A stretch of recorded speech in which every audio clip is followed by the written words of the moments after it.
I'm Raya Hardin, 34, the Chief Technology Officer who spent 7 years building a revolutionary fintech platform from the ground up.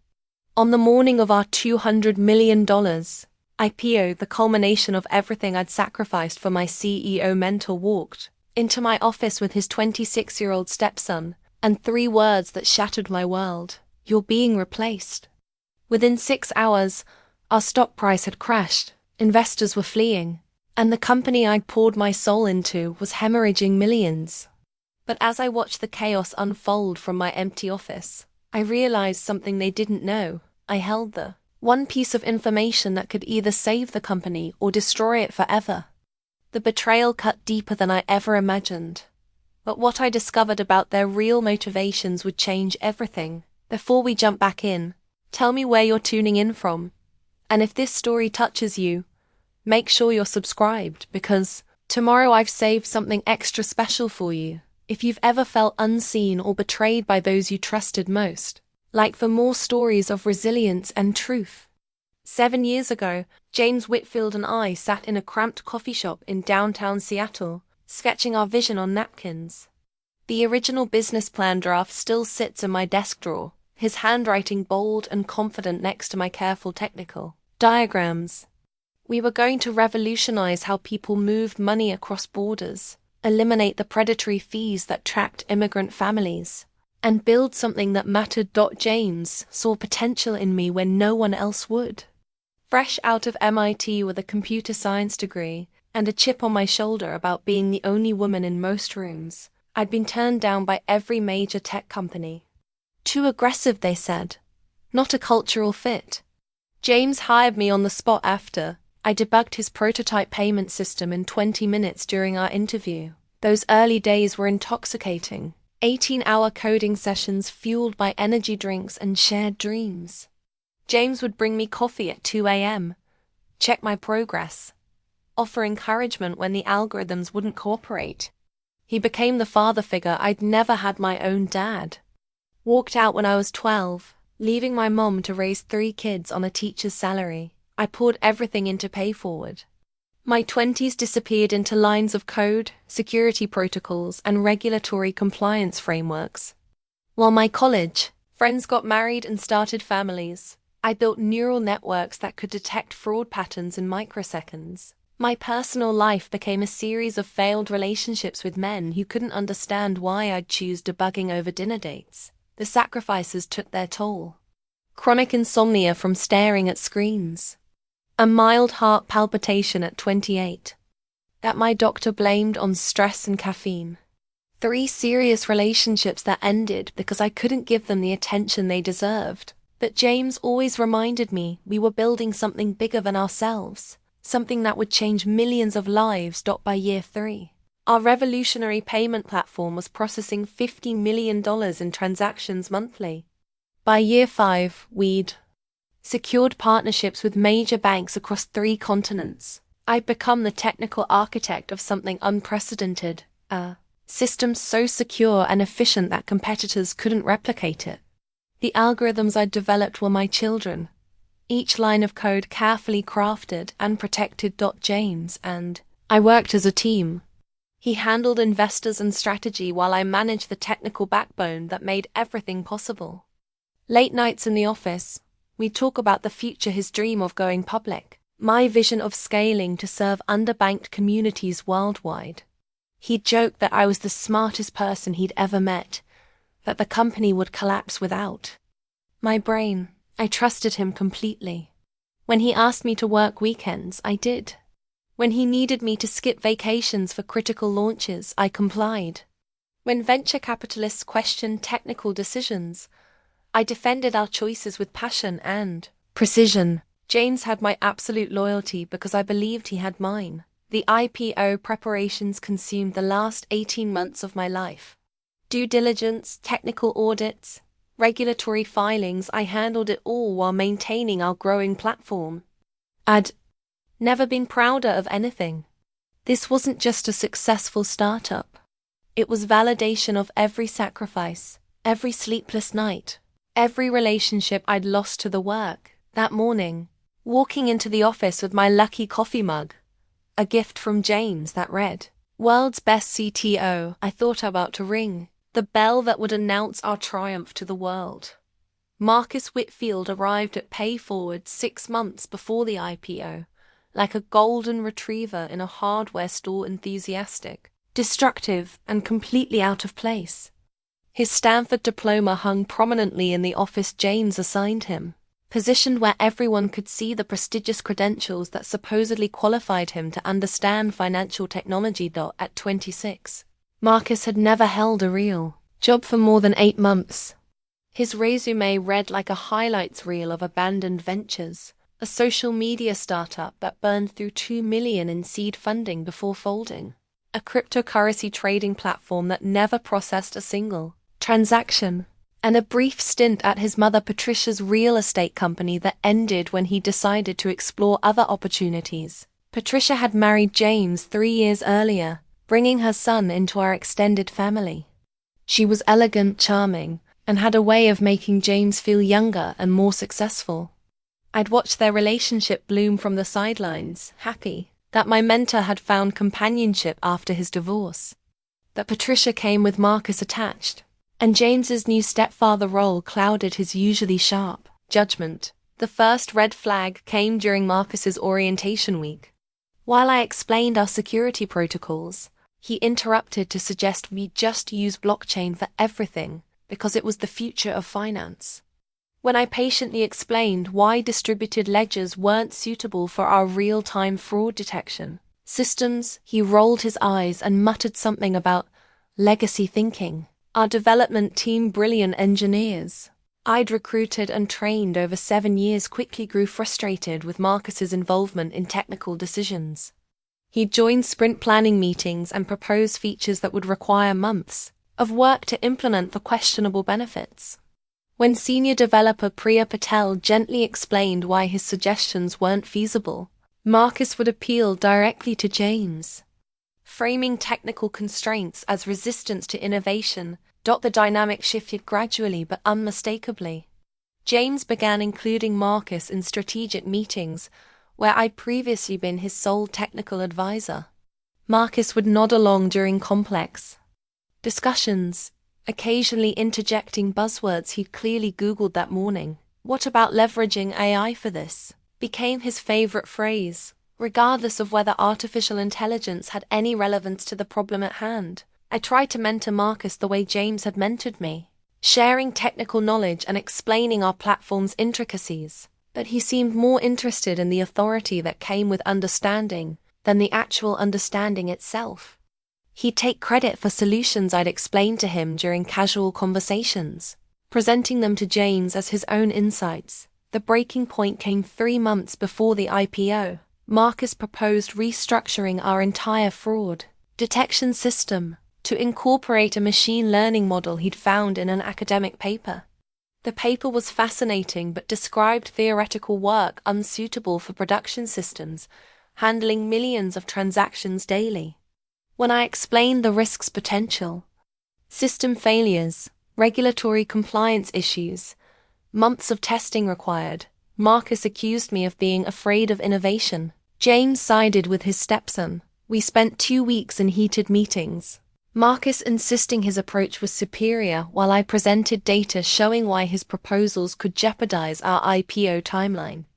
The technical team supported my position unanimously, but Marcus had something I didn't: family privilege, and James's ear during private dinners. Eventually, we compromised by shelving Marcus's proposals until after the public offering. But the damage was done. I'd lost face in front of my team, who watched their CTO's technical authority undermined by someone with a fraction of her experience. Marcus's smug satisfaction during those meetings should have warned me that this was about more than technical disagreements. Patricia's influence became increasingly obvious. She'd attend company events, praising Marcus's contributions while subtly questioning whether I was burning myself out with my intense work schedule.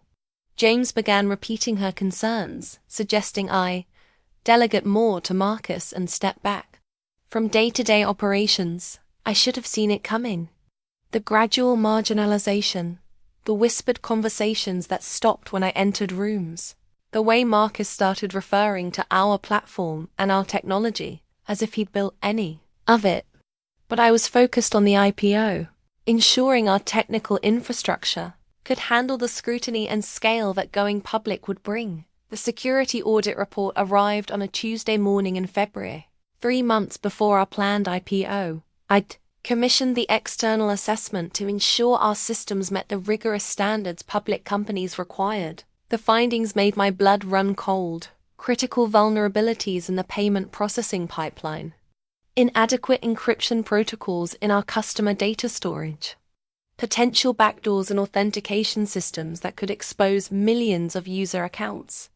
These weren't minor issues, they were catastrophic. Security flaws that could destroy our company overnight if exploited. I immediately called an emergency meeting with our security team.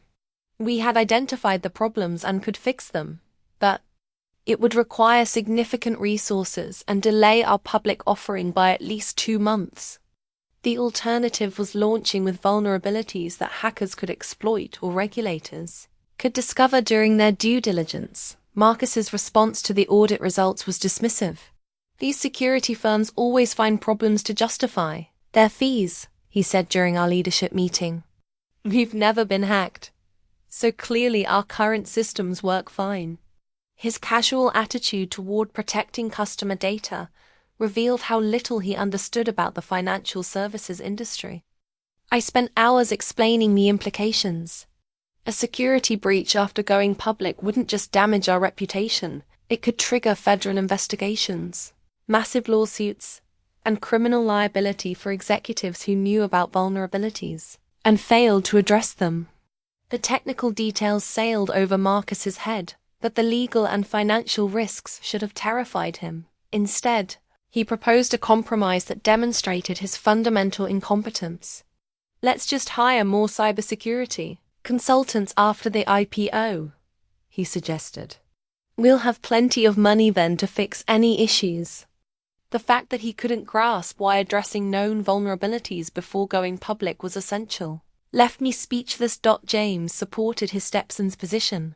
The IPO timeline was sacred, he explained, because we'd already committed to investors and couldn't afford delays. When I insisted that launching with critical security flaws was irresponsible and potentially illegal, James accused me of being overly cautious and letting perfect be the enemy of good. Our head of compliance, David Chen, supported my position completely.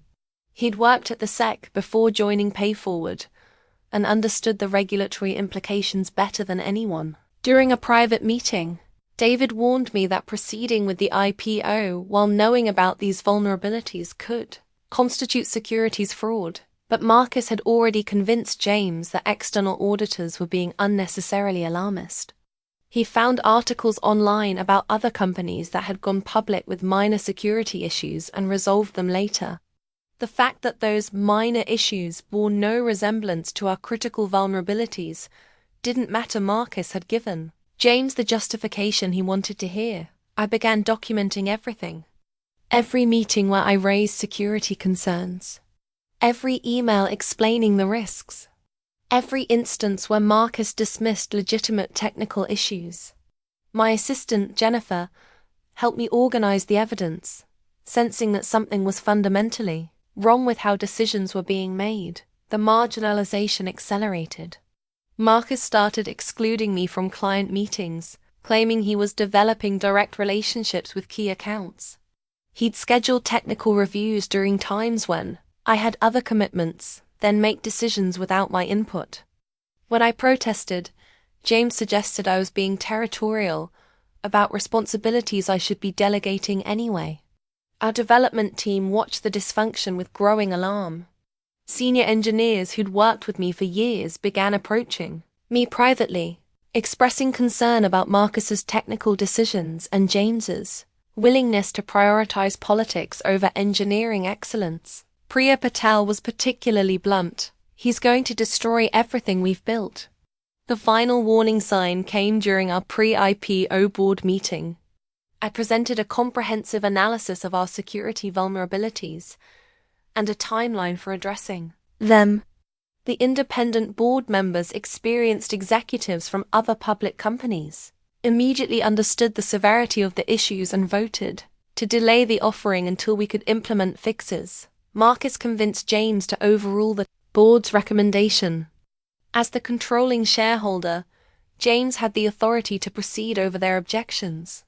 When board member Sarah Goldman asked if I supported moving forward with known vulnerabilities, James answered for me, "Raya agrees that we can manage these risks post-IPO." I didn't agree. I'd never agreed. But challenging James directly in front of the board would have been career suicide. So I remained silent while my professional integrity was misrepresented. That night, I went home to my empty apartment and stared at my reflection in the bathroom mirror. The woman looking back had dark circles under her eyes, stress lines that hadn't been there a year earlier, and the expression of someone who'd realized she was completely powerless in the company she'd built from nothing. I should have quit then. Should have walked away and let them fail without my complicity. But 7 years of my life were tied up in pay forward, and I couldn't bear the thought of watching it collapse without trying one last time to save it.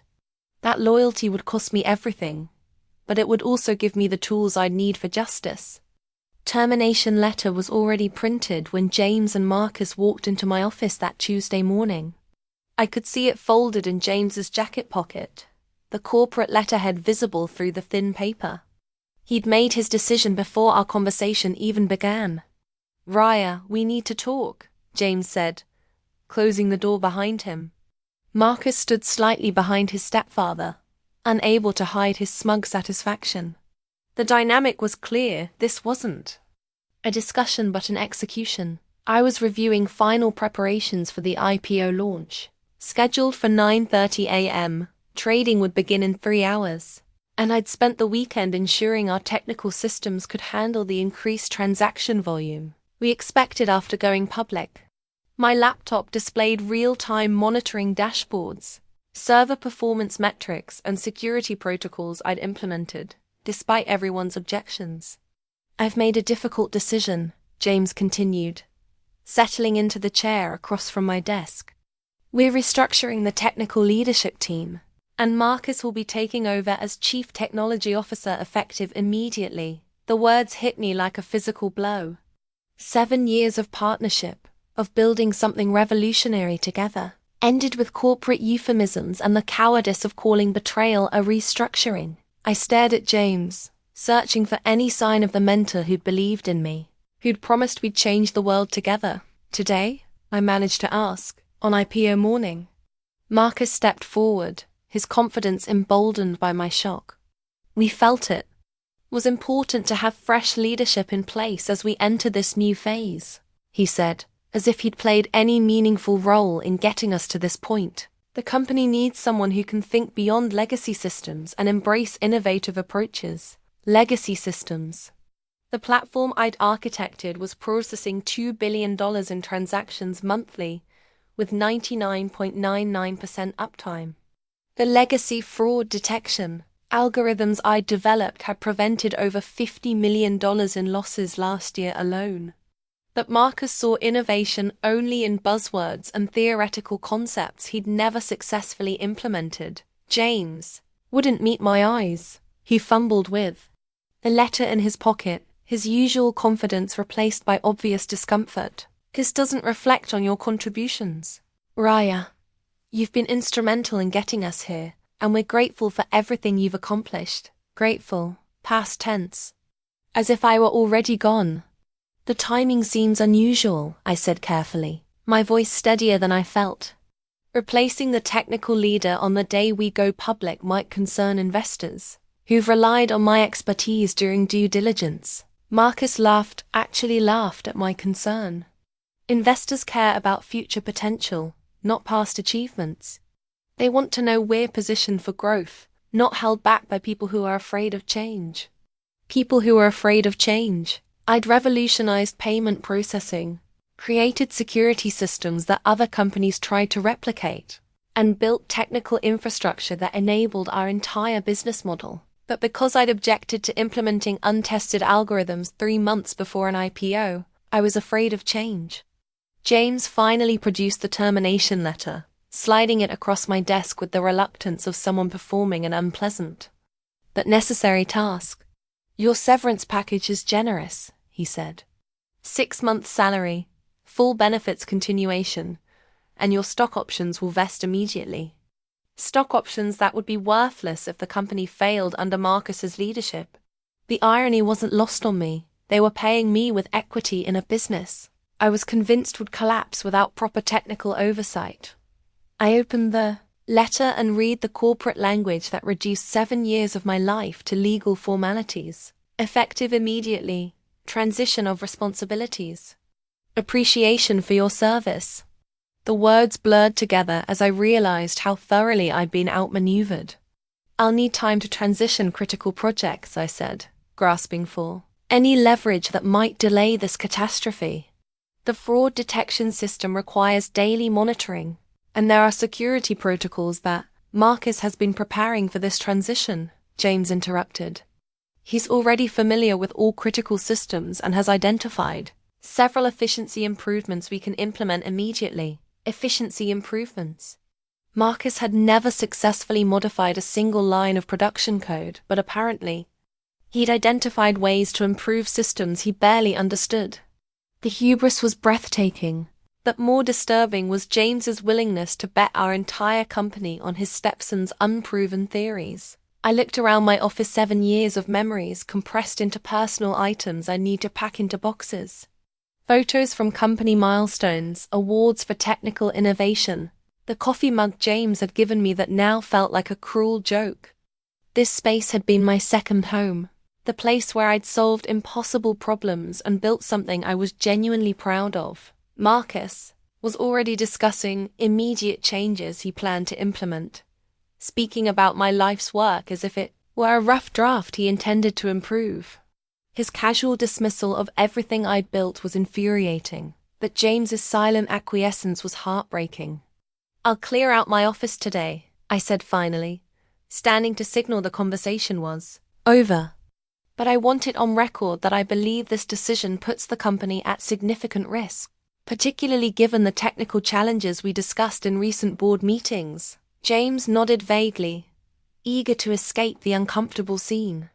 Marcus was already examining my computer setup, planning how he'd rearrange the office to suit his preferences. Neither of them seemed to grasp the magnitude of what they'd just done, or the vulnerability they'd created by removing the only person who truly understood our technical infrastructure. As they left my office, I sat back down and stared at the monitoring dashboard still running on my laptop. In 3 hours, PayForward would begin trading as a public company. By tonight, I suspected, those green status indicators would be flashing red as systems failed under pressure they weren't designed to handle. But I had something they didn't know about insurance I'd implemented precisely because I'd never fully trusted anyone else to protect what we'd built. The real-time stock ticker on my phone became a digital countdown to disaster. At 9:30 a.m., PayForward shares opened at $24 exactly as projected. By 9:45 a.m., we were trading at $26 as early investors took profits. I watched from the coffee shop across from our building, my personal belongings packed in 2 cardboard boxes beside my table. The first sign of trouble appeared at 10:15 a.m. Our stock price suddenly dropped to $22, then $20, as automated trading systems detected unusual activity. I pulled up the company's public monitoring dashboard on my laptop. Data that was supposed to reassure investors about our technical stability, and watched our transaction processing slow to a crawl. Marcus had implemented his efficiency improvements within an hour of my departure. The fraud detection system I'd spent 3 years perfecting was running new algorithms he downloaded from an open source repository. The payment processing pipeline was attempting to handle increased IPO day volume with experimental code that had never been tested under real-world conditions. By 10:30 a.m., the first transaction failures appeared. Small amounts at first, a few declined payments, some delayed transfers, but the pattern was accelerating. Our customer service phone lines lit up, as merchants couldn't process sales, and individuals found their money trapped in pending transactions. Watch the disaster unfold with a mixture of vindication and heartbreak. This was exactly what I'd warned about during those ignored security meetings. Precisely the catastrophic failure I predicted when Marcus proposed his untested improvements. But feeling right about the collapse of my life's work provided no satisfaction. The stock price plummeted to $18, then $15, as news of technical problems spread through trading networks. Financial journalists who'd written glowing pre-IPO profiles began updating their articles with headlines like "Pay Forward," "Struggles on First Day," and "Technical Glitches Mar Fintech IPO." Through the coffee shop window, I could see chaos erupting in our office building. Employees running between conference rooms, executives shouting into phones, and Marcus visible through the floor-to-ceiling windows, gesticulating wildly as he tried to explain problems he didn't understand to people who couldn't help him solve them. James appeared on CNBC at 11 a.m. for what was supposed to be a victory lap interview. Instead, he spent 6 excruciating minutes deflecting questions about system failures while trying to maintain confidence in our robust technical infrastructure. When the anchor asked specifically about transaction processing delays, James assured viewers that our new technical leadership has everything under control. Our stock hit $12 by 11:30 a.m., half our IPO. Value evaporated in 2 hours, as sophisticated investors recognized the signs of a company that had gone public before its technology was ready. The very vulnerabilities I'd identified in that ignored security audit were now exposed to public scrutiny, multiplied by the pressure of increased transaction volume. My phone buzzed with texts from former colleagues. "What's happening?" From Priya, "Can you help us?" From David in compliance, "This is a nightmare." From Jennifer, my former assistant. But I was no longer an employee. I was a terminated contractor watching from the outside, as my warnings proved. Prophetic. The breaking point came at noon. Marcus had apparently decided that restarting our core payment servers would resolve the processing delays. What he didn't understand was that our system required a specific shutdown sequence to preserve transaction integrity. His improper restart corrupted the transaction database, freezing millions of dollars in customer funds. PayForward's stock price crashed to $8 as news of the database corruption spread. Trading volume exploded as investors fled, creating a spiral of selling pressure that overwhelmed any remaining confidence in our technology. The company I'd spent 7 years building was hemorrhaging value at a rate of nearly $2 million per minute. I closed my laptop and walked back toward the building where I'd once felt so proud to work. Security guards and the lobby people, who'd greeted me by name every morning for years, looked confused when I explained I was no longer an employee. The awkwardness of the situation crystallized how completely my life had changed in a single morning. But as I stood on the sidewalk watching my former colleagues scramble to contain a crisis they'd created through their own arrogance, I realized something important. The chaos unfolding inside that building wasn't just vindication of my technical expertise. It was evidence of criminal negligence by executives who'd ignored known vulnerabilities for the sake of their IPO timeline. And I had documented everything. The encrypted USB drive felt heavier than its 2 ounces as I turned it over in my hands that evening. Hidden in my home office drawer for 18 months, it contained something Marcus and James didn't know existed: a complete backup of PayForward's critical system architecture, including source code, security protocols, and administrative access. Credentials that only I possessed. I'd created this insurance policy during the early days of Marcus's involvement, when his casual attitude toward security first raised red flags about the company's future. Call it paranoia or foresight, but I'd learned never to trust anyone completely with something I'd built from nothing. The encrypted drive contained everything needed to restore PayForward systems if catastrophic failure occurred, which it just had. The backup wasn't just source code, it was a complete mirror of our production environment as it existed before Marcus began his improvements. Every algorithm I'd perfected, every security measure I'd implemented, every optimization that had kept our platform running flawlessly for 7 years. It was my life's work preserved in its purest form, protected by military-grade encryption. That would take decades to crack. More importantly, the drive contained detailed documentation of every security vulnerability we'd discovered and the specific fixes I'd proposed. Time-stamped records of my warnings about rushing the IPO, email threads where I'd explained the risks of implementing untested code in production systems. Evidence that I'd identified and attempted to address every problem that had destroyed our launch day. Sitting at my kitchen table with a glass of wine and the news coverage playing in the background, I faced the most important decision of my career. I could restore PayForward systems within hours, save the company from complete collapse, and potentially rescue some value for employees and investors who trusted us with their money.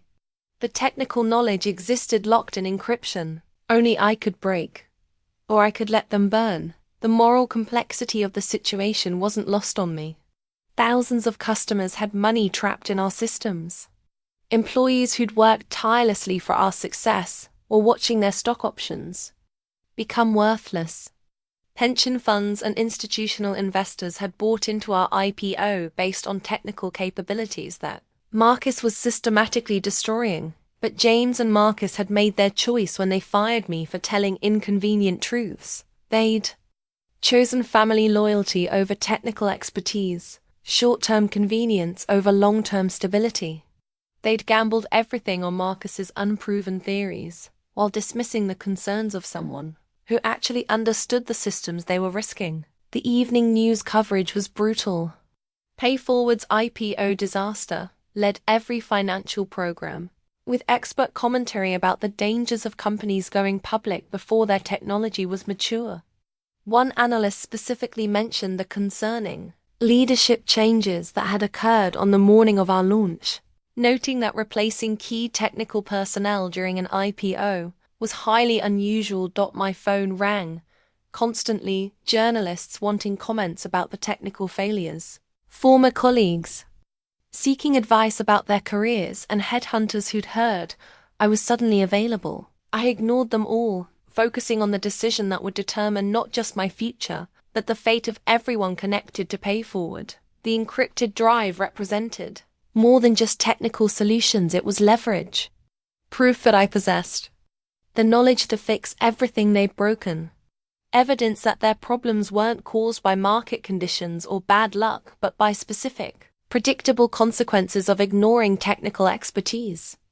Documentation that their failure to address known vulnerabilities constituted a pattern of negligent decision-making. Around midnight, as PayForward's stock price stabilized at $6 in after-hours trading, a 75% loss from our opening price, I made my choice.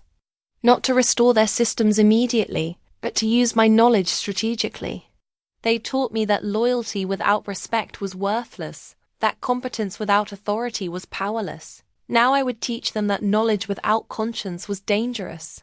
Plugged the encrypted drive into my laptop and began documenting everything I knew about PayForward's technical infrastructure, the specific vulnerabilities that had caused today's failures, and the fixes required to restore stability. But instead of offering immediate solutions, I would present this information to people who could hold James and Marcus accountable for their decisions. The Securities and Exchange Commission took whistleblower complaints seriously, especially when they involved newly public companies that had misrepresented their technical capabilities to investors. Wrongful termination attorneys would be interested in cases where employees were fired for raising legitimate safety concerns. Industry journalists would want to understand how a promising fintech company had collapsed so spectacularly on its first day of trading. I had the power to save PayForward, but I also had the responsibility to ensure that the people who destroyed it faced consequences for their actions. The encrypted drive contained both the solution to their immediate crisis and the evidence needed to prove their criminal negligence. Marcus thought he'd won by having me fired. James thought he'd chosen the safer path by supporting his Stepson over his former partner. Neither of them understood that removing me from the company hadn't eliminated the threat I represented. It had freed me to act without the constraints of corporate loyalty. They would learn that knowledge, properly applied, was the most powerful weapon of all. The private investigator's report arrived 3 days after PayForward's catastrophic IPO, delivered to my apartment by a discreet courier who required signature confirmation. Elena Rodriguez had built her reputation investigating corporate fraud for wrongful termination attorneys, and her findings about the Whitfield family exceeded my darkest suspicions. Patricia Whitfield wasn't just James's elegant wife, she was a gambling addict who'd accumulated over $2 million in debt across 12 different casinos and online betting platforms. The evidence was overwhelming. Credit card statements showing daily charges to gambling websites, bank records documenting massive cash withdrawals, and surveillance photos of Patricia at high-stakes poker tables during company board meetings. Marcus's background was even more damaging than I'd suspected. His previous startups hadn't simply failed, they'd collapsed amid allegations of embezzlement and fraud. The cryptocurrency platform had processed exactly 0 legitimate transactions that had somehow burned through $800,000 in seed funding with no accounting for where the money went. His social media venture had paid inflated salaries to Marcus and his friends while delivering nothing to investors. Most damning was Eleanor's discovery of a recorded conversation between Patricia and Marcus from 6 months earlier. She'd hidden recording devices in James's home office during a dinner party, capturing 20 minutes of mother and stepson discussing their plan to position Marcus for succession at PayForward. The audio quality was crystal clear, and their words were devastating. "James trusts that little tech girl too much," Patricia's voice said on the recording. "She's got too much influence over company decisions, and she'll never accept Marcus in a leadership role while she's around." Marcus responded with chilling calculation. "Once I'm established as CTO, we can gradually phase her out. James won't resist if I frame it as necessary for growth and modernization. The IPO timing gives us perfect cover: new public company, fresh leadership team." They'd planned my removal for months, carefully positioning Marcus as the innovative future while painting me as an obstacle to progress. Patricia had worked on James emotionally, convincing him that his loyalty to me was holding back his stepson's potential. Marcus had simultaneously undermined my technical authority while building relationships with board members and investors. The financial motivations were clear from Elena's investigation. Patricia's gambling debts were secured against James's personal assets, including his PayForward stock holdings. If the company succeeded, their family wealth would multiply enough to cover her losses. If it failed after I was removed, they could blame the technical problems on my poor system design and avoid personal responsibility for the collapse. Elena had also uncovered Marcus's involvement in insider trading during the weeks before our IPO. He'd shared confidential technical information with college friends who'd shorted PayForward stock, betting that our launch would fail. The transaction records showed coordinated trades worth over $300,000, all positioned to profit from the exact type of technical disaster that had occurred. The pattern was unmistakable. This wasn't just nepotism or poor judgment, it was a coordinated fraud designed to extract maximum value from PayForward while shifting blame for its failure onto me. Patricia needed money to pay gambling debts. Marcus needed a prestigious position to rebuild his reputation after previous failures.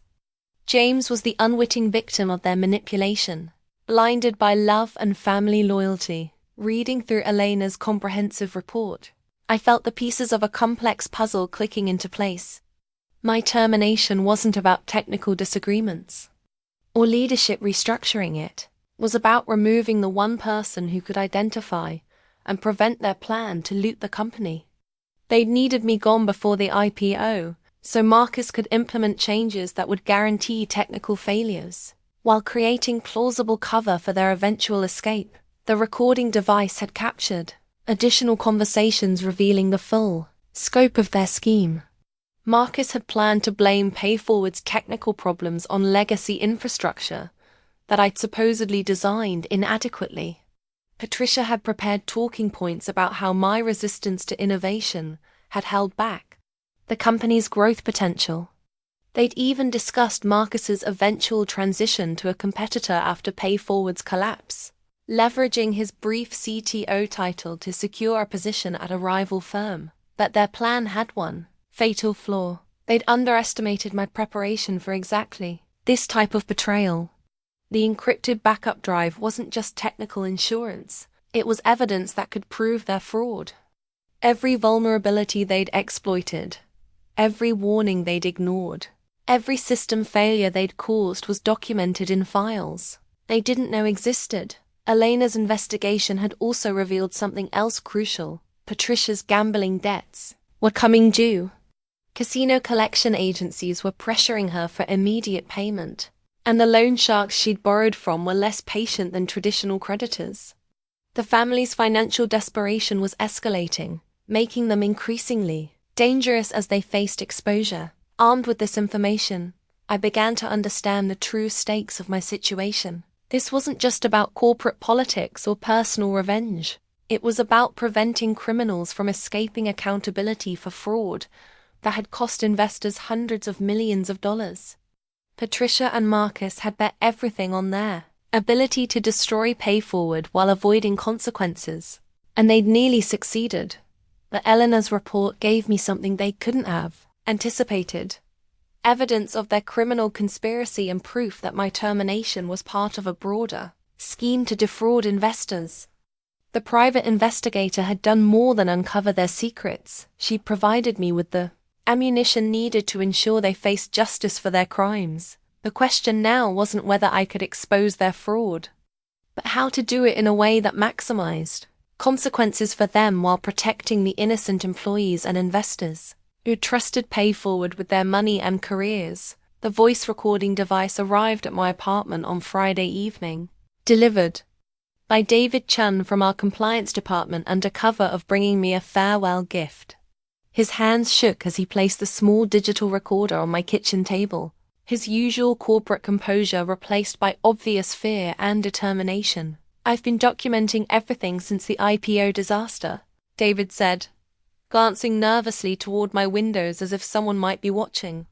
"Marcus doesn't know that compliance officers are required to record certain conversations for regulatory purposes. What I captured yesterday will destroy them." The recording was devastating. Marcus's voice, clear and unguarded, admitting to James that he'd never really understood the technical systems and had implemented changes based on stuff I found online. More damaging was his casual acknowledgement that he'd known the security vulnerabilities existed but had figured we could deal with any problems after going public. But the most incriminating moment came when Marcus discussed my termination. "Getting rid of Raya was essential," he told James. "She would have never let us proceed with the IPO timeline, and frankly, she knew too much about our family's financial situation to keep around long term."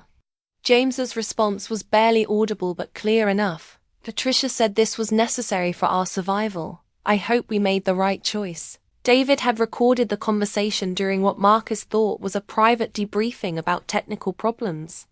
As compliance officer, David was legally required to document discussions about regulatory issues, giving him cover for the recording. But his real motivation was simpler. He'd watched a brilliant colleague get destroyed by corporate politics and wanted justice. "There's more," David continued, producing a folder of financial documents. "Marcus has been charging personal expenses to company accounts, meals, travel, even his apartment rent. It's not massive amounts, but it establishes a pattern of treating corporate assets as personal resources. The employee rebellion was spreading beyond compliance. Priya Patel had organized informal meetings among the development team, documenting every technical decision Marcus had made since becoming CTO. Jennifer, my former assistant, had preserved emails showing how Marcus consistently misrepresented technical capabilities to investors and board members. Even more surprising was the support coming from board members. Sarah Goldman, the independent director who'd opposed rushing the IPO, reached out through her attorney to offer cooperation with any investigation into the company's leadership. She'd been documenting her concerns about governance issues and Marcus's qualifications since his promotion. The coalition was growing, but it was also dangerous. David warned me that Marcus had become increasingly paranoid since the IPO failure, accusing employees of disloyalty and threatening terminations for anyone who questioned his decisions. He'd hired a security consultant to monitor employee communications and had started requiring loyalty oaths from department heads. People are scared, David explained, but they're also angry. Everyone knows this disaster was preventable and they're tired of being blamed for problems Marcus created. The question is whether we can expose the truth before he destroys more evidence or fires everyone who opposes him. The recording device contained more than just Marcus's admissions. It had Patricia's voice during a phone call she'd made to James while in his office. Her gambling addiction was spiraling out of control, and she was pressuring James to sell his remaining pay-forward stock to cover immediate debts. The desperation in her voice was palpable as she begged him to do whatever it takes to access liquid assets. This evidence explained the timing of my termination and the rushed IPO. Patricia's creditors weren't willing to wait for long-term company growth. They needed immediate payment, forcing the family to accelerate their timeline regardless of technical readiness. My resistance to the rush schedule had made me an obstacle to their survival, not just their success. David had also discovered that Marcus was secretly negotiating with competitors about potential acquisition offers. He'd been using his CTO title to arrange meetings with other fintech companies, positioning himself as the technical visionary behind PayForward's platform, while simultaneously undermining the company's value through his incompetent management. The betrayal was systematic and comprehensive. Marcus wasn't just failing as a leader, he was actively working to destroy PayForward's value while positioning himself to profit from its collapse. The insider trading Elena had discovered was part of a broader scheme to extract maximum wealth from the company while ensuring its failure couldn't be traced back to him, but our growing coalition had advantages they didn't know about. David's compliance background gave him insight into SEC investigation procedures. Priya's technical expertise could document exactly how Marcus's changes had caused system failures. Sarah Goldman's board position provided insider knowledge of fiduciary responsibilities and potential legal violations. Most importantly, I had the encrypted backup drive containing evidence of every vulnerability they'd ignored and every warning they'd dismissed. Combined with the recordings and financial documents our team was gathering, we had enough evidence to prove criminal fraud, securities violations, and conspiracy to defraud investors. The challenge was coordinating our efforts without alerting Marcus to the investigation. He'd already demonstrated willingness to fire employees who questioned his authority, and his growing paranoia made him dangerous to anyone he perceived as a threat. We needed to move carefully but decisively, building an airtight case before he could destroy evidence or silence witnesses. As David prepared to leave my apartment, he handed me a secure phone number for an attorney who specialized in whistleblower cases. Margaret Torres represents people who expose corporate fraud, he said. She's expecting your call, and she's very interested in what we've discovered about PayForward's leadership. The wheels of justice were beginning to turn, powered by employees who refused to let criminals escape accountability for destroying their life's work. The SEC investigation notice arrived at PayForward's headquarters on a Monday morning, delivered by federal agents who required immediate access to company records, employee interviews, and technical systems. The official document triggered a regulatory storm that would expose every lie Marcus and Patricia had constructed to cover their fraud. I watched the news coverage from my apartment, feeling a mixture of satisfaction and sadness as federal investigators carried boxes of evidence from the building where I'd spent 7 years building something extraordinary. The Securities and Exchange Commission had acted with unusual speed, launching a formal investigation just 10 days after our catastrophic IPO. The investigation wasn't random, it was the direct result of coordinated whistleblower complaints filed by our growing coalition of employees, board members, and technical experts. Margaret Torres, the attorney David had recommended, had assembled our evidence into a comprehensive case that demonstrated criminal fraud, securities violations, and conspiracy to mislead investors. My role as the primary whistleblower gave me insight into the investigation's scope and progress. The SEC was particularly interested in the timeline of my termination, the technical vulnerabilities I'd identified, and the evidence showing that company leadership had known about critical problems before going public. The encrypted backup drive provided investigators with technical proof that contradicted every claim Marcus had made about system security and reliability. Marcus's response to the investigation was characteristic of his incompetence throughout the crisis. Instead of cooperating with investigators or seeking legal counsel, he held a press conference where he blamed disgruntled former employees for the company's problems and accused me of sabotaging systems out of spite. His public statements provided investigators with additional evidence of his willingness to lie under pressure. The media coverage intensified as journalists uncovered details about Patricia's gambling addiction and Marcus's history of failed ventures. Financial reporters who'd initially covered our IPO as a success story now investigated how a promising company had collapsed so spectacularly, focusing on the leadership changes that had occurred immediately before our public launch. James's position became increasingly precarious as the investigation revealed the extent of his family's involvement in the company's problems. While he hadn't participated directly in the fraud, his failure to address known technical vulnerabilities and his decision to terminate me for raising legitimate concerns made him legally vulnerable to charges of negligent oversight. The CC forensic accountants discovered evidence of insider trading that went beyond Marcus's college friends. Patricia had also placed trades through offshore accounts, betting against PayForward's success while simultaneously pressuring James to accelerate the IPO timeline. The coordination between her gambling debts and the timing of my termination established a clear motive for their criminal activity. Federal investigators interviewed dozens of PayForward employees, building a comprehensive picture of how Marcus had systematically undermined technical operations while James ignored warnings from qualified experts. Priya Patel's documentation of technical decisions proved invaluable in demonstrating that our system failures weren't accidents but predictable consequences of implementing untested code in production environments. The board of directors faced their own legal challenges as investigators examined their oversight responsibilities and decision-making processes.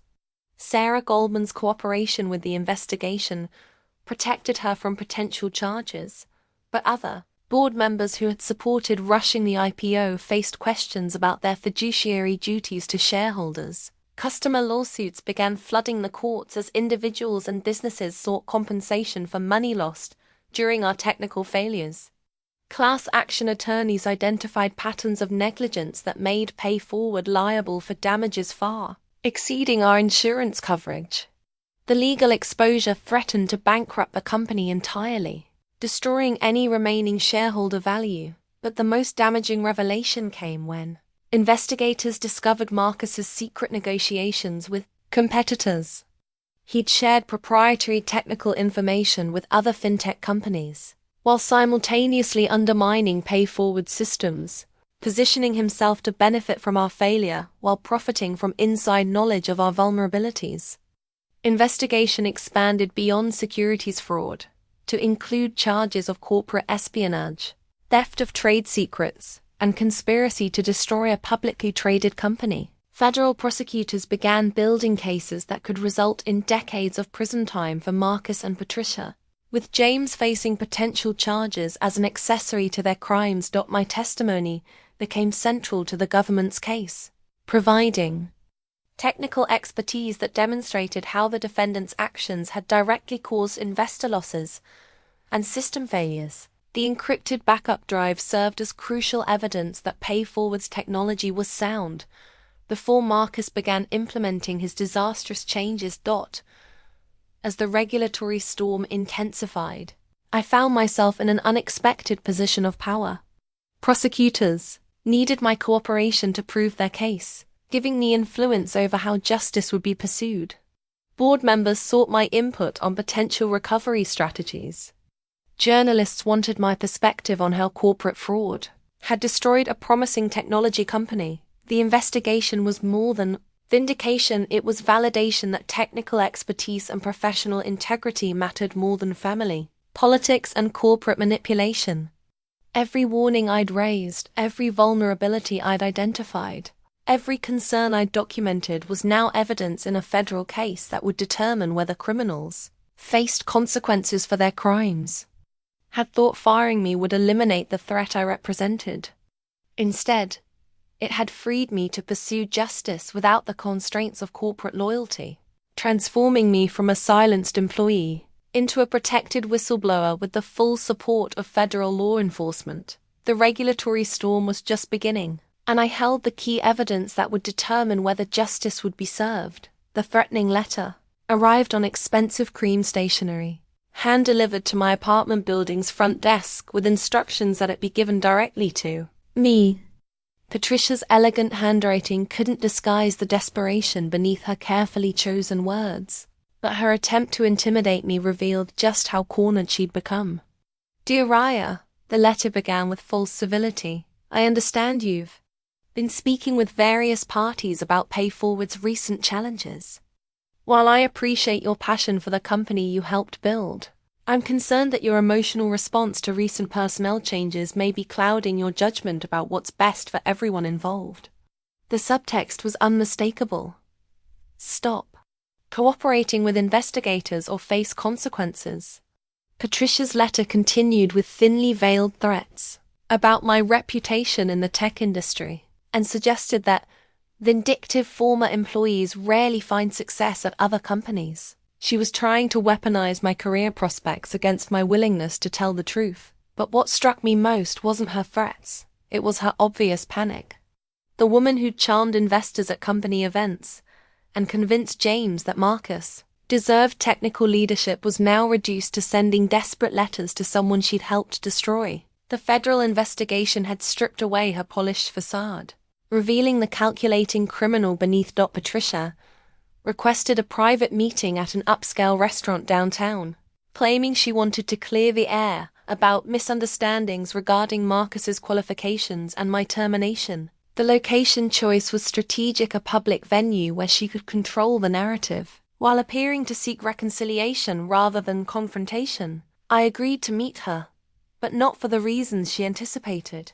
Margaret Torres had advised me that Patricia's direct contact could provide additional evidence of obstruction of justice, especially if she attempted to influence my cooperation with federal investigators. I wore a concealed recording device, legally permissible under state law for documenting potential criminal activity. Patricia arrived 30 minutes late, a power play designed to establish dominance that instead revealed her desperation to control a situation spinning beyond her influence. She'd chosen a corner table where our conversation couldn't be overheard, but her nervous energy was immediately apparent, fidgeting with her jewelry, checking her phone constantly, ordering multiple drinks before our meal arrived.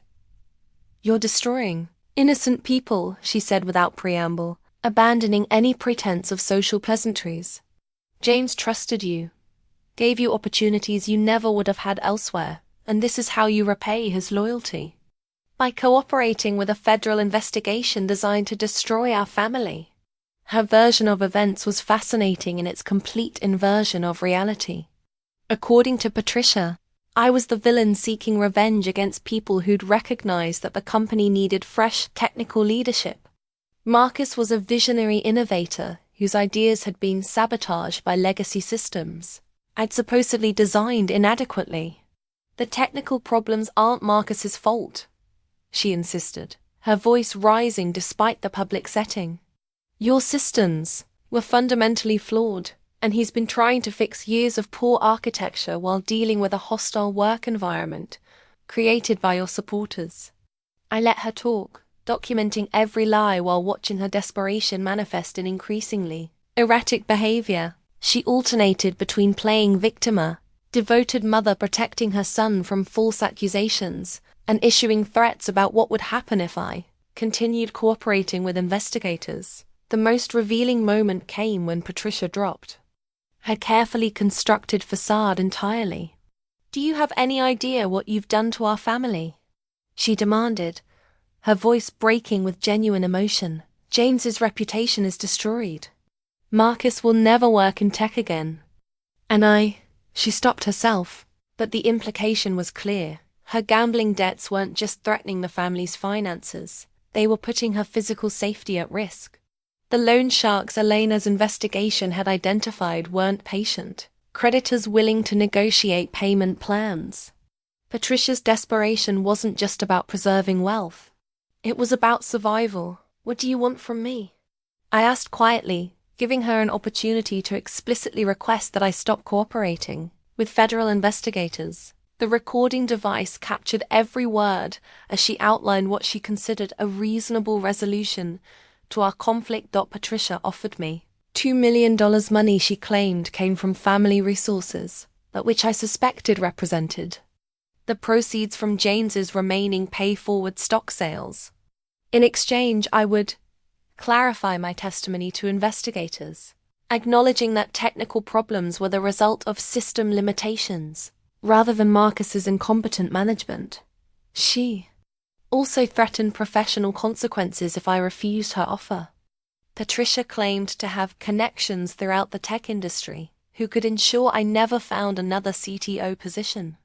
She'd spread rumors about my instability and vindictive behavior, positioning my cooperation with investigators as evidence of poor professional judgment, but her most chilling threat was personal. "Accidents happen to people who make powerful enemies," she said, leaning forward with cold calculation. "The gambling industry has methods for dealing with people who threaten their investments, and you're jeopardizing significant amounts of money that belong to very dangerous individuals." I ended the meeting without accepting or rejecting her offer, telling Patricia I needed time to consider the implications of continuing my cooperation with investigators. She interpreted my response as weakness, promising to give me a few days to make the right decision about my future. Walking back to my apartment after that surreal encounter, I felt a mixture of disgust and pity for Patricia. She destroyed her family through gambling addiction, manipulated her husband into criminal activity, and now faced consequences that terrified her more than prison. That her willingness to threaten violence crossed a line that transformed her from a desperate criminal into a dangerous enemy. The recording device had captured everything: her admission of paying investigators to harass me, her explicit offer of money to change my testimony, and her threats of professional and physical retaliation. Margaret Torres would add obstruction of justice and witness intimidation to the growing list of federal charges Patricia faced. Patricia had made one critical error in her desperation. She'd assumed that fear could accomplish what family loyalty and corporate politics had failed to achieve. Instead, she provided prosecutors with additional evidence while demonstrating the lengths to which she'd go to avoid accountability for her crimes. The emergency board resolution arrived in my email at 6 a.m. on a Thursday morning, forwarded by Sarah Goldman with a single word: "Finally." The document was formal, decisive, and long overdue, a vote of no confidence in both James and Marcus that would strip them of operational authority while the SEC investigation continued. The board's revolt had been building since federal investigators began interviewing directors about their oversight responsibilities and decision-making processes. What started as routine regulatory inquiry had revealed a pattern of governance failures that made the board legally vulnerable to shareholder lawsuits and regulatory sanctions. Sarah Goldman had orchestrated the uprising with the methodical precision of someone who'd spent decades in corporate boardrooms. As the lead independent director, she documented every instance where James had ignored board concerns, every meeting where Marcus had misrepresented technical capabilities, and every decision that had prioritized family loyalty over fiduciary Responsibility. The vote was unanimous among independent directors. James would be removed as CEO and Marcus would be terminated as CTO, effective immediately. The board would assume direct operational control until interim leadership could be established, with Sarah serving as acting chairwoman and liaison to federal investigators. Marcus's response to his termination was as predictable as it was destructive. He attempted to delete critical files from company servers, apparently believing he could destroy evidence of his incompetence before losing access to technical systems. What he didn't understand was that every action on our network was logged and monitored. His attempts at sabotage only provided investigators with additional evidence of criminal intent. The public meltdown that followed was spectacular even by Marcus's standards. He called a press conference without board approval, ranting about conspiracy and family betrayal, while making accusations that his attorney would later spend months trying to retract. His decision to blame me personally for orchestrating a vendetta gave prosecutors additional evidence of his willingness to lie under pressure. Raya Hardin destroyed this company out of spite, Marcus told bemused reporters, his composure completely shattered. She sabotaged our systems, leaked confidential information to competitors, and manipulated federal investigators with fabricated evidence. The technical problems were caused by her deliberate sabotage, not by any decisions I made as CTO. The press conference was a gift to federal prosecutors. Marcus had just accused me of multiple federal crimes on live television, claims that could be easily disproven using the technical evidence I provided to investigators. His willingness to commit perjury in public demonstrated the depth of his desperation and his complete disconnection from reality. James's reaction to his removal was more measured, but equally damaging to his legal position. Instead of accepting responsibility for his governance failures, he blamed the board for abandoning ship during temporary difficulties. His public statements revealed a man who still didn't understand that his family's criminal activity had created far more than temporary difficulties. The financial markets responded immediately to news of the leadership changes. Pay forwards, stock price, which had been trading at historic lows, actually increased 15% as investors expressed cautious optimism that competent management might salvage something from the wreckage. The market's positive reaction to removing James and Marcus was perhaps the most damning indictment of their leadership possible. Sarah Goldman's first act as acting chairwoman was reaching out to me directly. The board wanted to discuss my potential return to pay forward in a leadership role, acknowledging that my technical expertise would be essential for any recovery effort, that they also understood that my cooperation would come with conditions that reflected the magnitude of betrayal I'd experienced.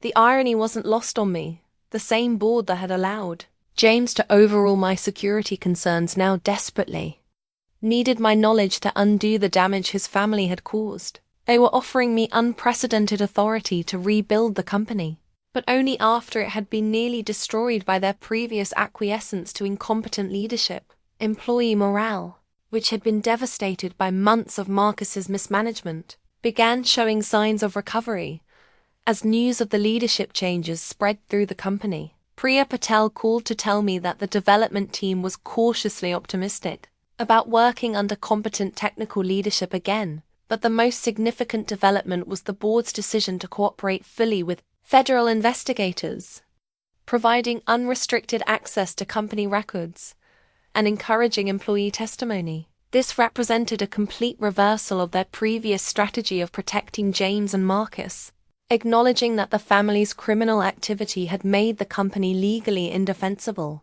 The emergency resolution also addressed my wrongful termination, acknowledging that my removal had been inappropriate and counterproductive to company interests. While this fell short of a full apology, it represented legal admission that firing me had been a mistake that had contributed directly to PayForward's collapse. Federal prosecutors welcomed the board's cooperation, particularly their willingness to provide internal documents that contradicted James's and Marcus's claims about technical decision-making. The resolution effectively transformed pay forward from an uncooperative target of investigation into a key witness against its former leadership.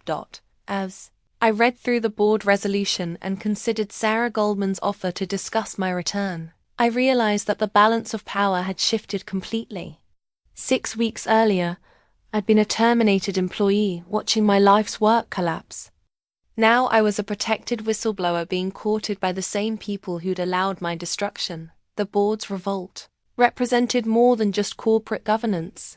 It was acknowledgement that technical expertise and professional integrity couldn't be subordinated to family politics without catastrophic consequences. Marcus had thought his privileged position made him untouchable, but the board's unanimous vote proved that even family connections couldn't protect him from the consequences of criminal incompetence. The question now wasn't whether justice would be served, but whether anything could be salvaged from the company we'd all worked so hard to build. The lawsuit filing felt like closing a circle that had begun 7 years earlier in that cramped Seattle coffee shop. Margaret Torres had assembled our evidence into a comprehensive wrongful termination case that would expose every detail of the conspiracy that had destroyed my career and nearly killed the company I'd built from nothing. The legal document was devastating in its precision. 47 pages of evidence documenting how Patricia and Marcus had systematically plotted my removal, manipulated James into supporting their scheme, and ignored critical security vulnerabilities to advance their timeline for personal gain. Every recorded conversation, every financial transaction, every technical decision was presented with the clarity that would make their guilt undeniable. But our lawsuit was more than just a demand for compensation. It was a public reckoning that would strip away every lie they'd constructed to cover their crimes. The media coverage was immediate and brutal, with financial journalists finally understanding how a promising fintech company had been destroyed by family politics and criminal negligence. The tech community's response exceeded my expectations. Industry leaders who'd followed PayForward's rise and fall began speaking publicly about the importance of technical expertise in leadership positions. Several prominent CTOs wrote articles defending my professional reputation while condemning the nepotism that had led to our company's collapse. More importantly, other women in technology reached out to share their own stories of being marginalized or removed when they'd raised inconvenient concerns about technical decisions. My case became a symbol of broader industry problems, transforming personal vindication into a movement for professional accountability. PayForward stock continued its downward spiral as investors absorbed the full scope of the leadership fraud. Class action attorneys representing shareholders filed additional lawsuits seeking damages for securities fraud, creating a cascade of legal challenges that threatened to bankrupt the company entirely. The very IPO that Patricia and Marcus had rushed to fund their schemes was now generating the legal costs that would ensure their personal destruction. Marcus's criminal exposure expanded beyond securities fraud to include charges of computer sabotage, theft of trade secrets, and conspiracy to defraud investors. Federal prosecutors had documented his attempts to delete company files, his sharing of proprietary information with competitors, and his coordination with insider traders who'd profited from PayForward's predictable collapse. Patricia faced even more serious charges, including money laundering, racketeering, and witness intimidation. Her threatening letter and recorded offers to pay for false testimony had transformed her from a peripheral figure into a central defendant in a federal criminal case. The gambling debts that had motivated her crimes now seemed insignificant compared to the decades of prison time she faced. James's legal position was more complex but equally precarious. While he hadn't participated directly in the criminal conspiracy, his willful blindness to obvious red flags and his decision to ignore my warnings about security vulnerabilities made him liable for negligent oversight.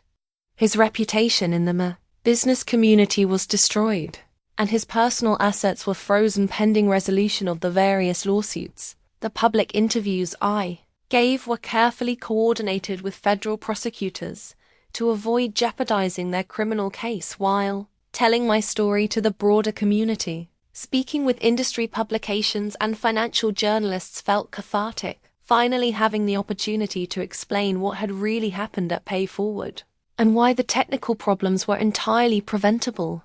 One interview with TechCrunch became particularly influential, generating hundreds of comments from other technology professionals who'd experienced similar conflicts between technical expertise and corporate politics. The article's headline, "How Family Politics Destroyed a $200 million IPO," captured the absurdity of replacing qualified leadership with privileged incompetence. The FBI's forensic analysis of company systems provided additional evidence supporting our case. Federal investigators had confirmed that PayForward's technical infrastructure was sound before Marcus began implementing his changes, and that every system failure during the IPO could be traced directly to his modifications. The encrypted backup drive I provided served as crucial proof that our platform had been deliberately sabotaged. Margaret Torres kept me informed about plea bargain negotiations as federal prosecutors worked to flip lower-level participants against the primary defendants. Several of Marcus's college friends who participated in insider trading were cooperating with investigators, providing detailed accounts of how Marcus had shared confidential information while encouraging them to bet against PayForward's success. Investigation had also attracted attention from international law enforcement agencies investigating Patricia's gambling activities. Her debts apparently involved offshore casinos with connections to organized crime, adding another layer of federal charges related to money laundering and racketeering.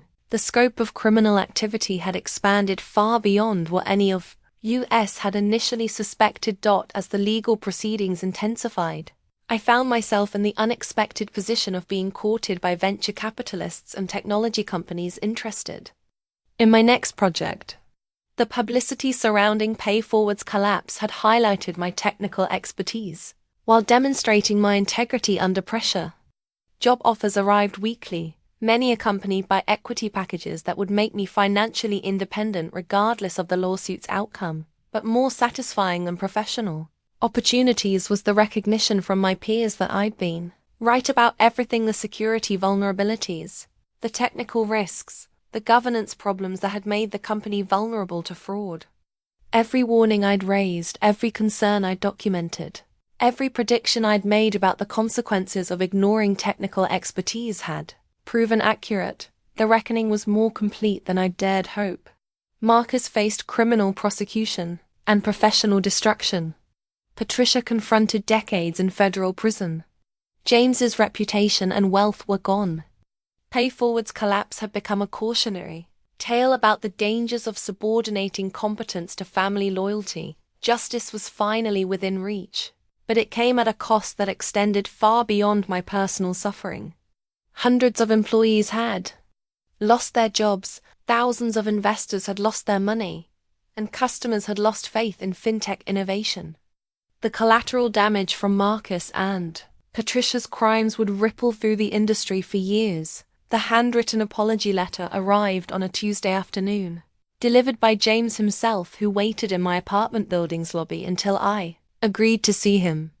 His appearance shocked me. The confident executive who'd built PayForward into an industry leader had been replaced by a broken Kaithe man whose shame was written in every line of his face. The letter was 6 pages of careful cursive, written on personal stationery rather than corporate letterhead. James had taken time to craft each sentence, acknowledging specific instances where he'd chosen family loyalty over professional judgment, personal comfort over difficult truths. It was the most honest communication I'd ever received from him. "Raya," the letter began, "I know that no apology can undo the damage I've caused to your career, your reputation, or your trust in people you considered family. That I need you to understand that my failures as your mentor and partner weren't caused by malice or indifference. They were the result of weakness and poor judgment that I'll regret for the rest of my life." James looked exhausted as he sat across from me in my living room, his usual corporate confidence replaced by genuine vulnerability. He'd lost weight since our last encounter, and his expensive suit couldn't hide the toll that months of legal scrutiny and personal betrayal had taken on his physical and emotional health. "I believed Patricia when she said Marcus needed time to prove himself," he said quietly, his voice barely above a whisper. "I thought giving him authority would build his confidence and help him mature into the role. I never suspected that she was manipulating both of us to cover her gambling debts." The revelation that James hadn't known about Patricia's addiction or Marcus's criminal activities was both relieving and infuriating. Relieving because it meant my mentor hadn't been actively conspiring against me, but infuriating because his willful blindness had enabled their fraud. His refusal to see obvious red flags had made him the perfect mark for their scheme. "When did you realize what was really happening?" I asked, curious about the timeline of his awareness, and whether he'd attempted to warn me or undo the damage. James's answer was heartbreaking in its honesty. "The morning of the IPO, watching our stock price collapse. I knew Marcus wasn't qualified for the technical challenges we were facing, but by then it was too late to reverse course without admitting that I'd made a catastrophic error in judgment." He explained how Patricia had systematically isolated him from trusted advisors while building Marcus's influence within the company. She'd convinced James that my resistance to Marcus's ideas reflected jealousy rather than legitimate technical concerns. She'd framed my warnings about security vulnerabilities as attempts to undermine Marcus, rather than efforts to protect the company. Patricia played on my guilt about my previous marriage and my desire to be a better stepfather than my own father had been, James admitted. She convinced me that supporting Marcus was about family healing, not corporate politics. I believed her because I wanted to believe that our personal relationships could coexist with professional excellence. The manipulation had been subtle but comprehensive. Patricia had encouraged James to view loyalty through the lens of family obligation rather than professional competence. She'd positioned Marcus as a victim of workplace politics rather than an unqualified beneficiary of nepotism. She'd convinced James that my expertise represented a threat to Marcus's development rather than a resource for his education. "I should have seen through it," James continued, his voice thick with emotion. "You'd been nothing but loyal and brilliant for 7 years. Your warnings about technical problems were always accurate. Your concerns about security vulnerabilities were always valid. But I chose to believe someone who was lying to me, instead of trusting someone who'd never lied to me." The financial pressure had accelerated James's poor decision-making. Patricia's gambling debts had created urgency around the IPO timeline that made careful consideration of technical readiness seem like luxury the family couldn't afford. James had convinced himself that rushing to market was necessary for company growth rather than acknowledging it was required for his wife's survival. When the FBI showed me evidence of Patricia's gambling and Marcus's insider trading, I realized that I'd been played by people I loved and trusted, James said. "Everything you'd warned me about was true, and everything they told me was a lie. The company we built together was destroyed because I chose family politics over professional judgment." His remorse was genuine, but it couldn't undo the damage his choices had caused. Hundreds of employees had lost their jobs because James had prioritized his Stepson's feelings over their livelihoods. Thousands of investors had lost money because he'd ignored technical warnings to accommodate his wife's timeline. The innovation we'd worked 7 years to create had been destroyed because he'd been manipulated by criminals. "What do you want from me now?" I asked, curious whether his apology was motivated by genuine remorse or legal strategy. His attorneys had probably advised him that personal reconciliation might reduce my cooperation with prosecutors or limit my testimony's impact on his civil liability. James's answer surprised me with its simplicity. "I want you to know that losing your respect and friendship is the worst consequence of this entire disaster. Worse than the money, worse than the reputation, worse than the legal problems. I failed as your mentor, and that failure will haunt me regardless of how this legal situation resolves." The conversation lasted 2 hours, covering 7 years of partnership, and the specific decisions that had led to our mutual destruction. James answered every question honestly, acknowledging his responsibility for enabling Patricia and Marcus, while expressing genuine grief about the loss of our professional relationship. As he prepared to leave, James made one final request. When you rebuild your career, and you will, because you're the most talented person I've ever worked with, please remember that some of us believed in your expertise even when we failed to support it properly. Watching him walk away from my apartment building, I felt the complex emotions that come with forgiveness. James had betrayed me through weakness rather than malice, manipulation rather than conspiracy. His apology couldn't restore my trust or repair our relationship, but it provided closure about his motivations and genuine regret about his choices. The human cost of this entire disaster was becoming clear, not just for me, but for everyone who'd been caught in the web of Patricia's desperation and Marcus's entitlement. The CEO contract arrived via secure courier on a Friday evening, accompanied by a handwritten note from Sarah Goldman that simply read, "The board unanimously believes you're the only person who can save PayForward. We hope you'll consider leading us home." The formal offer was unprecedented in its scope and authority. Complete operational control, unlimited budget for technical infrastructure rebuilding, the right to hire and fire all department heads, and equity compensation that would make me the company's largest individual shareholder after institutional investors. They weren't just offering me a job. They were giving me absolute power to rebuild PayForward from its ashes. The financial terms were generous beyond anything I'd expected.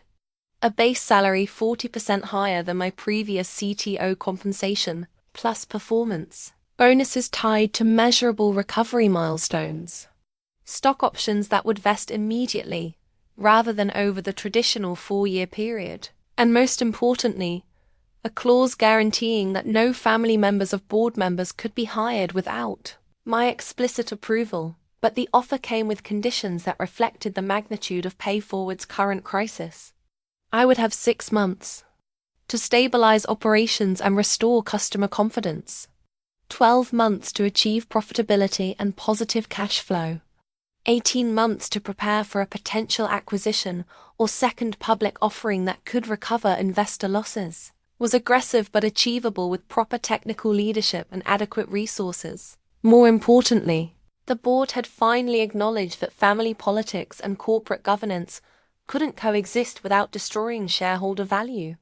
They were essentially giving me carte blanche to rebuild the company according to technical best practices rather than political considerations. My first condition for accepting the role was non-negotiable. Marcus would face full legal consequences for his crimes, without any interference from the company or its board members. No plea bargains that reduced his charges, no character references that minimized his culpability, no financial support for his legal defense. PayForward would cooperate completely with federal prosecutors until Marcus was convicted and sentenced. Second condition addressed James's continued involvement with the company. While I didn't seek personal revenge against my former mentor, his governance failures had made him a liability that the company couldn't afford.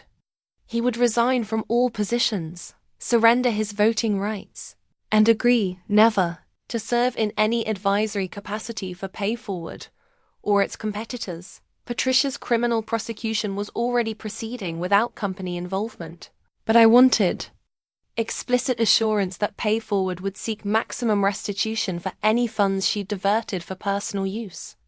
Her gambling debts weren't the company's responsibility, but any corporate assets she'd misappropriated would be recovered through civil litigation. The board accepted all my conditions without negotiation, demonstrating how desperate they'd become to salvage something from the wreckage.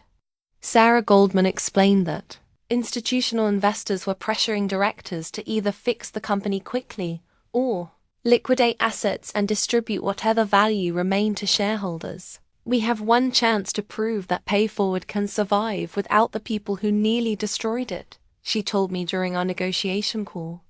If you can't restore stability and profitability within 18 months, we'll have no choice but to sell the company's intellectual property and wind down operations.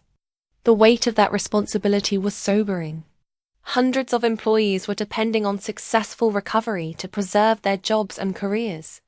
Thousands of customers needed assurance that their financial data and transactions were secure. Investors, who'd lost millions in the IPO disaster, deserved leadership that prioritized competence over politics. But I also recognized the opportunity this crisis presented. With unlimited authority and adequate resources, I could implement technical and operational improvements that had been impossible under James's consensus-based management style.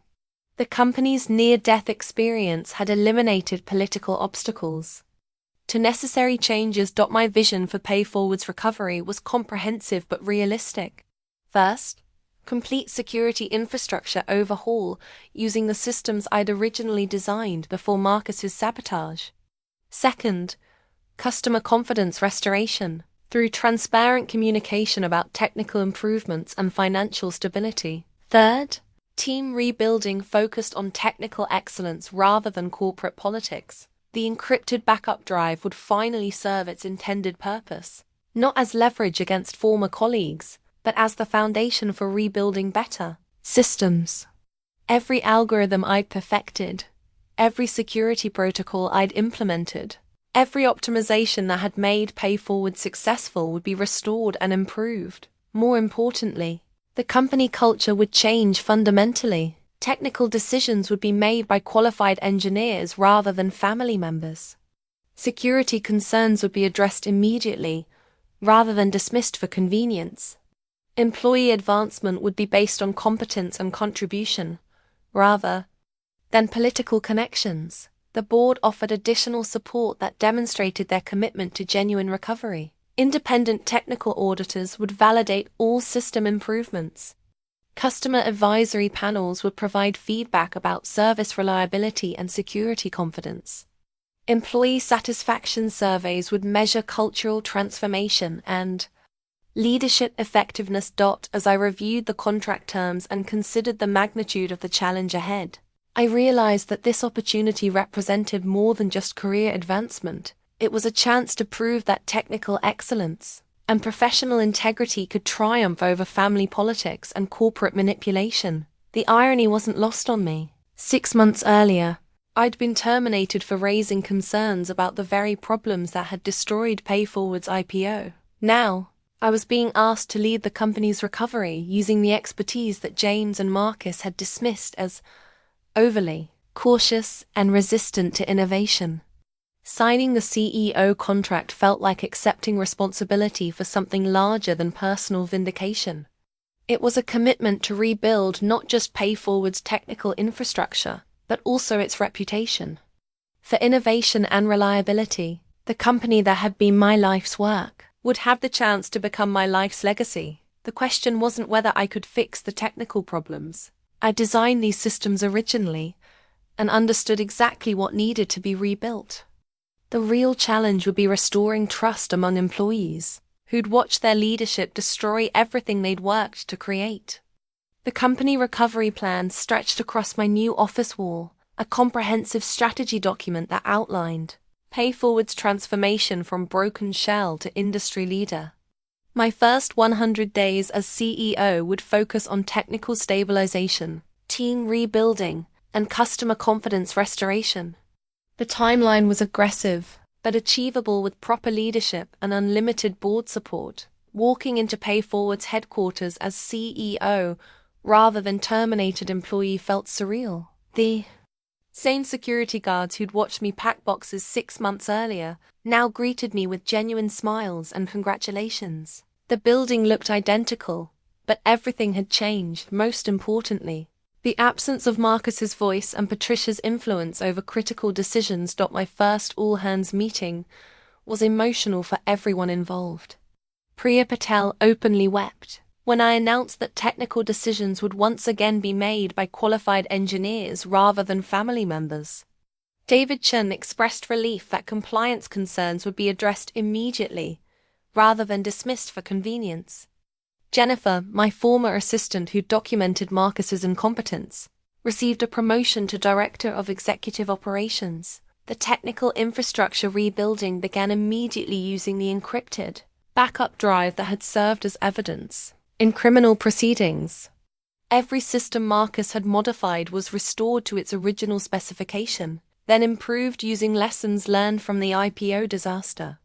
The security vulnerabilities that had been ignored for months were addressed within the first week of my return. Customer confidence restoration required transparency that previous leadership had actively avoided. I published detailed technical reports explaining exactly what had caused the IPO day failures, what improvements had been implemented, and what safeguards would prevent similar problems in the future. The response from customers and industry analysts was overwhelmingly positive finally. PayForward had leadership willing to acknowledge problems and demonstrate solutions. The team rebuilding process was both challenging and cathartic. Several talented employees had found positions at competitors during the months of chaos under Marcus's leadership. Convincing them to return required not just financial incentives, but proof that PayForward's culture had changed fundamentally. Many agreed to rejoin only after receiving written guarantees that family members would never again hold technical leadership positions. New hires were selected based on technical excellence and cultural fit rather than political considerations. I implemented rigorous interview processes that Marcus had dismantled, ensuring that every engineer understood both our technical standards and our commitment to professional integrity. The development team grew from demoralized survivors to enthusiastic innovators within 2 months. Customer service improvements were immediate and measurable. Transaction processing times returned to pre-Marcus levels within 3 weeks. System uptime reached 99.99% for the first time since my termination. Fraud detection accuracy improved dramatically as I restored the algorithms that had protected customers for years before being replaced with untested alternatives. The financial turnaround exceeded even optimistic projections. Monthly recurring revenue stabilized as customers regained confidence in our technical capabilities. New client acquisition resumed as word spread about PayForward's recovery under competent leadership. Operating expenses decreased as we eliminated the consultants and contractors Marcus had hired to fix problems he'd created. Media coverage of PayForward's recovery became a business school case study about the importance of technical leadership in technology companies. Industry publications wrote detailed analyses of how family politics had nearly destroyed a profitable business and how technical expertise had enabled remarkable recovery. My story became a symbol of professional vindication and corporate accountability. Employee satisfaction surveys revealed dramatic cultural transformation. People felt respected for their expertise rather than marginalized by politics. Technical concerns were addressed immediately, rather than dismissed for convenience. Career advancement was based on competence and contribution rather than family connections or political maneuvering. The most satisfying aspect of the recovery was watching former colleagues rediscover their passion for innovation.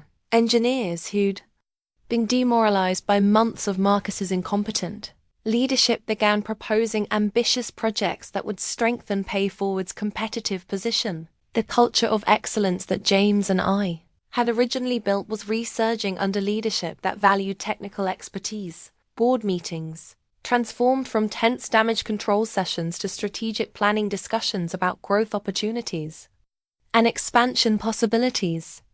Sarah Goldman frequently commented that my leadership had restored her confidence in PayForward's long-term viability. Other directors expressed amazement at how quickly technical and operational problems could be resolved under competent management. Personal healing accompanied professional recovery. The trust issues that had developed during my termination and the subsequent legal battles gradually resolved as I worked with colleagues who valued expertise over politics. The cynicism that had protected me during the darkest months gave way to renewed optimism about PayForward's potential. By day 75 of my tenure as CEO, PayForward had achieved every milestone outlined in the recovery plan ahead of schedule. Customer confidence was restored, technical operations were stable, and financial performance was improving monthly. The company that had been hours away from complete collapse was now positioned for sustainable growth. The encrypted backup drive that had served as criminal evidence was finally fulfilling its intended purpose, protecting the company I'd built from people who'd tried to destroy it. Every algorithm I'd perfected, every security measure I'd implemented, every optimization that had made PayForward successful was not just restored but improved.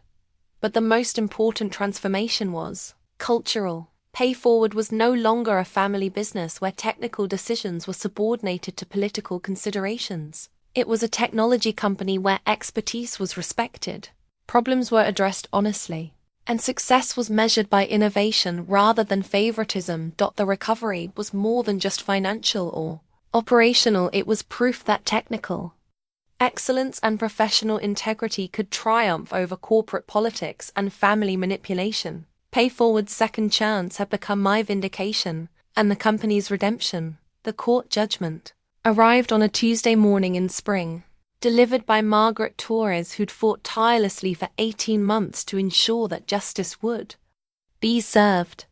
The federal court's decision was comprehensive and unforgiving. Marcus would serve 8 years in federal prison for securities fraud, computer sabotage, and conspiracy to defraud investors. Patricia received 12 years for racketeering, money laundering, and witness intimidation. Marcus's sentencing hearing was a masterclass in accountability. Federal prosecutors had documented every technical decision he'd made, every system he'd sabotaged, and every lie he'd told to cover his incompetence. The judge specifically noted that his deliberate sabotage of critical infrastructure during a public offering represented a particularly egregious violation of public trust. His attempts to blame me for PayForward's technical problems were thoroughly debunked by forensic evidence. The encrypted backup drive had provided irrefutable proof that all systems were functioning perfectly before his modifications. FBI cybercrime specialists testified that every failure during the IPO could be traced directly to changes Marcus had implemented against my explicit warnings. The financial restitution was equally devastating. Marcus was personally liable for $47 million in investor losses, an amount that would ensure his financial destruction for the rest of his life. His assets were seized immediately, including the luxury apartment Patricia had helped him lease using corporate funds and the sports car he'd purchased with proceeds from insider trading. Patricia's conviction was even more comprehensive. Federal prosecutors had proved that her gambling addiction had motivated a complex conspiracy to defraud PayForward's investors while enriching her family at public expense. The money laundering charges stemmed from her attempts to hide casino debts using corporate accounts that Marcus had given her access to. Her attempts to intimidate me had backfired spectacularly. The recorded threats and explicit offers to pay for false testimony had been presented as evidence of obstruction of justice. The judge noted that Patricia's willingness to threaten violence against a federal witness demonstrated consciousness of guilt and complete disregard for legal processes. James's civil liability was resolved through a negotiated settlement that reflected his cooperation with investigators and genuine remorse for his governance failures. While he hadn't participated directly in the criminal conspiracy, his willful blindness to obvious red flags made him responsible for enabling the fraud. He surrendered his remaining PayForward holdings and agreed to testify against Patricia and Marcus if needed. The proceeds from asset seizures and civil settlements were distributed to defrauded investors according to a court-supervised process. While no one recovered their complete losses, the restitution provided some compensation for the financial damage caused by the family's crimes. More importantly, it demonstrated that securities fraud would be punished even when perpetrated by privileged individuals. Employee lawsuits against the company were resolved through a victim compensation fund that I'd established using PayForward's recovering profits. Colleagues who'd lost jobs during the crisis received severance payments and job placement assistance. Those who'd stayed through the chaos received retention bonuses and equity grants that reflected their loyalty during impossible circumstances. Most satisfying aspect of the legal resolution was watching the tech industry's response to the convictions. Professional organizations began implementing stronger governance standards to prevent family members from holding technical positions without appropriate qualifications. Venture capital firms started requiring independent technical audits before investing in companies with family leadership structures. Marcus's professional reputation was obliterated beyond any possibility of recovery. Industry publications wrote detailed analyses of his technical incompetence and criminal behavior, ensuring that no technology company would ever consider hiring him. His Stanford MBA became worthless baggage rather than a credential that opened doors. Patricia's gambling addiction had destroyed her social standing in addition to her freedom. The elegant woman who'd charmed investors at company events was now a convicted felon facing over a decade in federal prison. Her attempts to manipulate James into supporting criminal activity had cost her marriage, her stepson's future, and her personal freedom. The legal proceedings had also exposed the broader network of enablers who'd helped Patricia hide her gambling debts and facilitated Marcus's access to insider information. Several casino executives were charged with money laundering, and Marcus's college friends received prison sentences for securities fraud. The conspiracy's tentacles had reached further than anyone initially suspected. James's personal recovery was slower but more genuine than his family's legal consequences. He'd entered therapy to address the psychological vulnerabilities that had made him susceptible to Patricia's manipulation. His public apologies to employees and investors demonstrated accountability that Patricia and Marcus had never shown. Federal prosecutors used our case as a template for investigating similar family-based fraud schemes at other technology companies. The precedent established by Marcus's conviction sent a clear message that nepotism couldn't protect criminals from consequences when they defrauded public investors. Several ongoing investigations were reportedly using techniques developed during our case. The victim impact statements read during sentencing hearings provided powerful testimony about the human cost of white-collar crime. Employees described how Marcus's incompetence had destroyed their careers and financial security. Investors explained how the family's fraud had cost them retirement, savings, and college funds for their children. But the most important consequence was cultural rather than legal. PayForward's recovery under competent leadership had proved that technical expertise mattered more than family connections.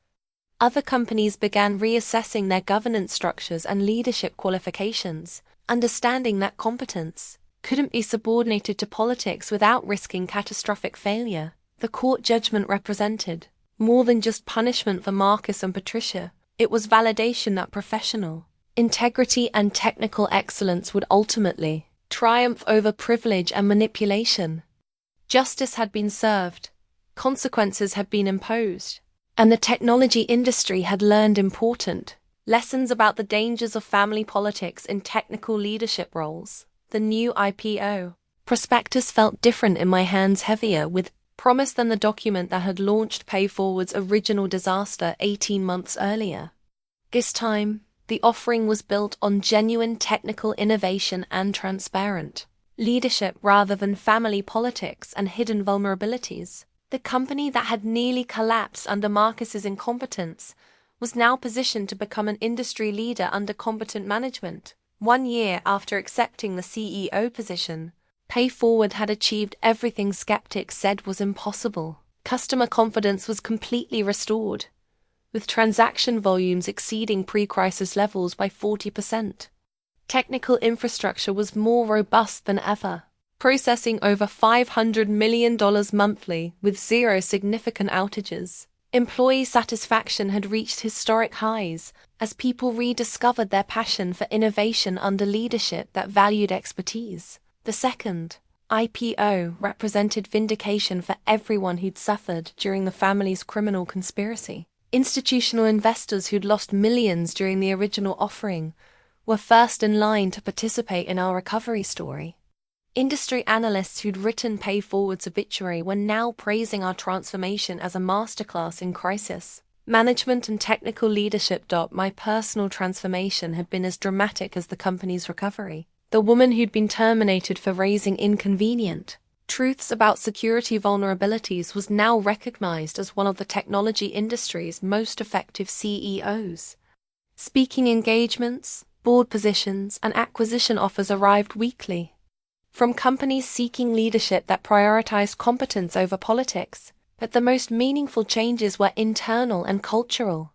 PayForward was no longer a family business, where technical decisions were subordinated to personal relationships. It was a genuine technology company where engineers were respected, problems were addressed honestly, and success was measured by innovation rather than favoritism. The development team that had been demoralized under Marcus's leadership was now producing breakthrough innovations that positioned PayForward ahead of competitors. The fraud detection algorithms I'd originally designed had been enhanced with machine learning capabilities that reduced false positives by 60%, while catching sophisticated attacks that other platforms missed. Customer relationships had been rebuilt on foundations of trust and transparency that previous leadership had actively avoided. When minor technical issues occurred, as they inevitably did in complex systems, we communicated openly about problems and solutions, rather than hiding difficulties until they became crises.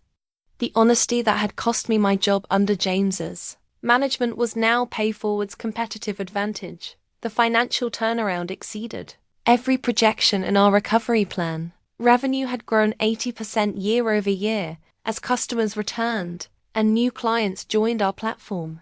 Profit margins improved dramatically as we eliminated the consultants and contractors Marcus had hired to fix problems he'd created. The company that had been hours from bankruptcy was now generating enough cash to fund aggressive expansion. Industry recognition validated our recovery in ways that financial metrics couldn't capture.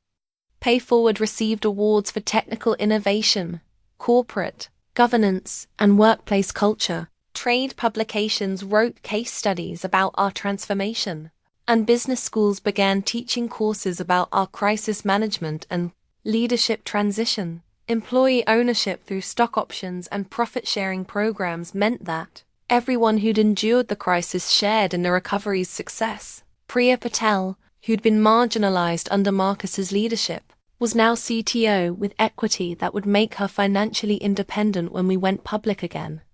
David Chun's compliance expertise had been recognized with promotion to Chief Risk Officer. The personal relationships that had been damaged during the betrayal and legal proceedings were slowly healing, as trust was rebuilt through consistent action rather than empty promises. Colleagues who'd watched my termination with helpless anger now expressed pride in working for a company that had proved technical expertise could triumph over family politics. My own journey from terminated employee to vindicated CEO had become a symbol of professional resilience and the importance of standing up for technical truth, regardless of political consequences. Speaking at industry conferences, I often reflected on how the worst professional experience of my life had ultimately led to the most meaningful achievements of my career. The encrypted backup drive that had served as evidence in criminal trials was now displayed in my office as a reminder of how preparation and foresight could protect valuable work from those who'd seek to destroy it. The technical knowledge it contained had not only saved PayForward but had also sent criminals to prison for their attempts to loot the company. James's role in our story had evolved from betrayer to cautionary tale.